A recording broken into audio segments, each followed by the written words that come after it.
నమస్తే. Welcome to పొలిటిన్ media భక్తి భాస్కర ఛానల్‌కి స్వాగతం.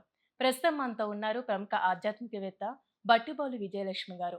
మరి అమ్మతో మాట్లాడి మనకున్న సందేహాల గురించి, విషయాల గురించి అడిగి తెలుసుకుందాం. నమస్తే అమ్మ. నమస్తే అమ్మా.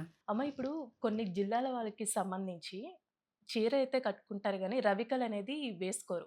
ఇప్పుడు గూడా ఆ పద్ధతి పాటించే వాళ్ళు పెద్దవాళ్ళు కొంతమంది మనం చూస్తూనే ఉంటాము. అసలెందుకు ఆ విధంగా ఉంటారు వాళ్ళు? ముఖ్యంగా ఇవన్నీ వీళ్ళని ఎక్కడ చూస్తామంటే విశాఖపట్నం నుంచి అవతల వైపున మన తూర్పు జిల్లాలు అవన్నీ. అంటే ఈస్ట్ మోస్ట్‌లో ఉన్నవి. ఆంధ్రప్రదేశ్‌లోనే ఉండి ఈస్ట్ మోస్ట్‌లో ఉన్న జిల్లాలు. అక్కడి నుంచి మొదలుపెట్టి విజయనగరం, శ్రీకాకుళం అవన్నీ ఉన్నాయి కదా! ఆ జిల్లాల్లో కొంతమంది కొన్ని కులాల వాళ్ళు ముఖ్యంగా గొల్లలు వాళ్ళు, యాదవులు జాకెట్‌లేసుకునేవాళ్ళు కాదు. ఇప్పటికి కొద్ది కొద్దిగా నాగరికత అలవాటయ్యాక కొంచెం వేసుకుంటున్నారు, మారారు. కానీ పాతకాలం వాళ్ళు మాత్రం వేసుకోకపోవటం ఇప్పటికి కూడా అప్పుడప్పుడు కనిపిస్తూనే ఉంటుంది మనకి. అంటే అది వాళ్ళ సహజ డ్రెస్ లాగా చీర కట్టుకుంటారు. ఎక్కడా మళ్ళీ అసభ్యత ఉండదు. అవును. అయినప్పటికీ వాళ్ళు రవికలు వేసుకోరు. రవిక అంటారు వాళ్ళు. రవికలు వేసుకోరు. దానికి కారణం శ్రీకృష్ణుడు అని చెప్తారు కథ కూడా. హ్మ్. శ్రీకృష్ణుడు వాళ్ళ గోపికలందరూ స్నానాలు చేస్తూ ఉంటే వాళ్ళ బట్టలు ఎత్తుకుపోయేవాడని చెప్పి తెలుసు కదా అది. ఆ కథ పొన్న చెట్టు మీద కూర్చుని వీళ్ళు పక్కన బట్టలు పెట్టి వెళ్తుంటే ఎప్పుడూ కూడా స్నానం చేయటానికి ఒక నియమం ఉంది. దిశమలతో ఎవరు స్నానం చేయకూడదు. హుహు. తప్పనిసరిగా వస్త్రం కట్టుకునే స్నానం చేయాలి. హ్మ్. దిశమలతో స్నానం చేయకూడదు. ఆ నియమం ఉన్నప్పుడు వీళ్ళేం చేశారు, కాస్త బరి తెగించి విశృంఖలంగా బట్టలు ఇప్పేసి స్నానానికి వెళ్లారు. హ్మ్. వాళ్ళు బట్టలు వేసుకోలేదు గనక అంటే అందరూ ఆడవాళ్ళమే గదా అనుకున్నారక్కడ.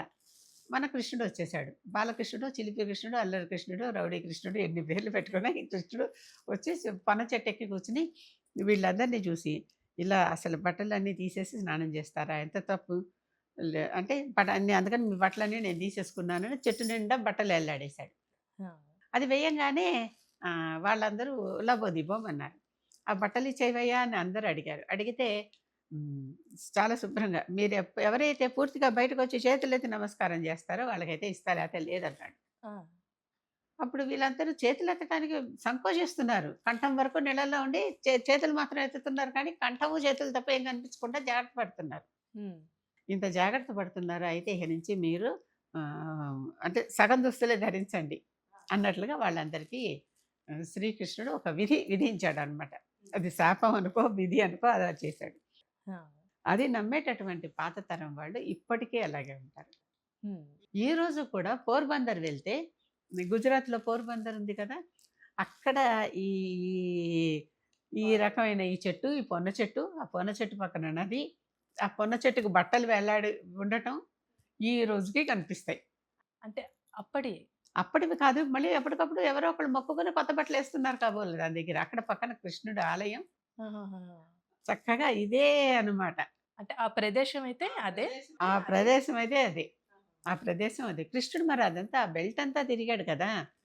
అక్కడ ద్వారక నుంచి ఇక్కడ సోమనాథ్ అక్కడ కదా నిర్యాణం చెందింది. ఈ మధ్య ప్రాంతం అంతా తిరుగుతూనే ఉన్నాడు కదా! ఆ సముద్రం ఒడ్డునంతా. కనుక ఇప్పటికి అక్కడ ఆ చెట్టు కనిపిస్తుందనమాట. ఆ చెట్టు దాని మీద ఒక కృష్ణుడి బొమ్మ. అక్కడ నెమళ్ళు ఎలా ఉంటాయంటే ఉన్నట్లుండి మన పక్క నుంచి పెద్ద నెమలొచ్చేసి ఎగిరేసి ఆ చెట్టు మీద వచ్చి కూర్చుంటుంది. హుహు. కృష్ణుడు నెమలికలు పెట్టుకుంటాడు. అవన్నీ కృష్ణుడితో నెమళ్ళు ఇవన్నీ విన్నాం కదా! అలాంటివన్నీ బాగా కనిపిస్తాయి.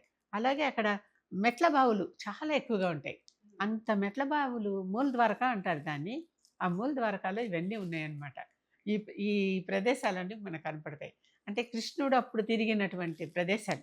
చిన్నప్పుడు అల్లరి చిల్లరిగా తిరిగిన గోపికల్ని ఏడిపించినటువంటి కృష్ణుడు ప్రదేశాలు కనిపిస్తాయి అవన్నీ.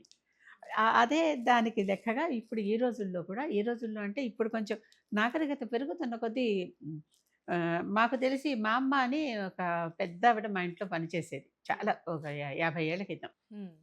ఆవిడ ఆహ్, ఈ బ్లౌజ్ వేసుకునేది కాదు. ఏంటంటే ఆవిడ ఈ కథంతా చెప్పింది నాకు. ఆహా! ప్రత్యక్షంగా విన్న కథే. ఆవిడ ఈ కథంతా చెప్పింది. మళ్ళీ వాళ్ళ మనవరాలేసుకునేది. "ఈ పిల్లేసుకుంటోంది కదా! నువ్వేసుకోలేదు" అంటే, "అమ్మ మేము పాతకాలం వాళ్ళం. మేము పాత ఆచారాలతోనే ఉంటాం. మేము ఇట్లాగే ఉంటాం. ఆ! వీళ్ళందరూ కొత్త వాళ్ళు. వీళ్ళేసుకుంటే ఏసుకోని నేనొదిలేసాను చెప్తే నువ్వేం చేస్తా" అంది. ఇప్పుడున్న వాళ్ళకి కాదని. అది నమ్మి పాటించేవాళ్ళు. కృష్ణుడు మాకింతే ఇచ్చాడు. ఇంతలోనే మేముండాలి అని పాటించేవాళ్ళున్నారు. అంటే ఇప్పుడు మనం అరకు సైడ్ చూసుకుంటే అరకు సైడ్ కూడా అదే అటువైపు అంతా ఎక్కువగా మీకు అవి కనిపిస్తారు. అవును. ఇప్పటికి గూడా మనకు కనిపిస్తుంది. ఆ జానపదులందరూ ఇప్పటికీ వాళ్ళేదో థింసా నృత్యం అని అది చేస్తూ ఉంటారు. అందరూ బ్లౌజులేం వేసుకోరు. హ్మ్. అది వాళ్ళ నమ్మకం, వాళ్ళ విశ్వాసం. కృష్ణుడి పట్ల వాళ్ళకి ఒక భక్తి, శరణాగతి అంతే. ఆ కృష్ణుడు అన్నాడు కదా! అన్నాడు మీరు మొత్తం శరణు వేడెత్తితే బయటకొచ్చి క్షమాపణ చెప్పి శరణు వేడండి. ఇంకొకసారి ఎప్పుడు మేము ఇలా వివస్త్రాలుగా స్నానాలు చేయమని చెప్పండి అంటాడు. హ్మ్. వీళ్ళేమో సిగ్గుపడుతున్నారు ముందర బయటికి రావడానికి. అవును. పిల్లాడైనా అల్లరి పిల్లాడే గదా! మగ పిల్లాడే గదా! మేమందరం ఆడపిల్లలం మాలో మేమేదో స్నానాలు చేస్తుంటే నువ్విలా వచ్చావు అని. హ్మ్. అక్కడ ఇప్పటికే ఆ మూల ద్వారకాలో కృష్ణాలయంలో ఓ చిన్న బట్టలో కాసిని అక్షింతలు, ఒక రూపాయి బిళ్ళ అన్నీ వేసి ఇలా మూట కట్టి ఇది ఇంట్లో పెట్టుకోండి మీకెప్పుడు అక్షయంగా ఉంటుంది అని చెప్పారు. ఆహాహా! తమాషాగా ఉంటుంది ఇదంతా. ఆ కృష్ణుడు తిరుగాడిన ప్రదేశాలనమాట అవి. పోర్బందర్. ఇప్పుడు గూడా ఆ చెట్టు మీద ఇప్పటికే ఆ చెట్టు మీద వస్త్రాలు కనిపిస్తాయి. ఎక్కడండి అది ప్లేస్? మూల్ ద్వారకా అని పోర్బందర్ దగ్గర. హుహు. మనకి గుజరాత్‌లో పోర్బందర్ ఉంది కదా! ఆ పోర్బందర్ సుదాముడి ప్రాంతం అసలు. హుహు. సుదాముడు అంటే కుచేలుడు. కృష్ణుడు స్నేహితుడు ఉన్నాడు కదా! సుదాముడి ఇల్లు అక్కడే ఉంది. ఆ సుదాముడి ఇంటి పక్కనే ఈ ఈ దారిలోనే ఇది కూడా ఉంది. హుహు. ఈ చెట్టు ఆ పక్కనే నది. దాంట్లో వాళ్ళు స్నానం చేస్తున్నట్లుగా హ్మ్. ఇప్పటికి ఉండాలి. ఇప్పటికి ఉన్నాయి. హ్మ్. కృష్ణుడి వింతల్లో ఆహ్, చాలా ప్రత్యేకంగా కనిపించేటటువంటి ఒక వింత ఏంటంటే, హ్మ్. ఈ రకమైన వేణునాదంతో వీళ్ళందరూ వచ్చి ఉంటారంటారే రాసకేళి చేసే ప్రాంతం అంతా అక్కడ కనిపిస్తుంది మనకి. హుహు. ఇక్కడ ద్వారక దగ్గర కనిపిస్తుంది. అది కాకుండా ఇక్కడ ప్రత్యేకంగా రాసకేళి చేశాడు వీళ్ళందరితో చిన్నప్పుడు బాల్యంలో. హ్మ్.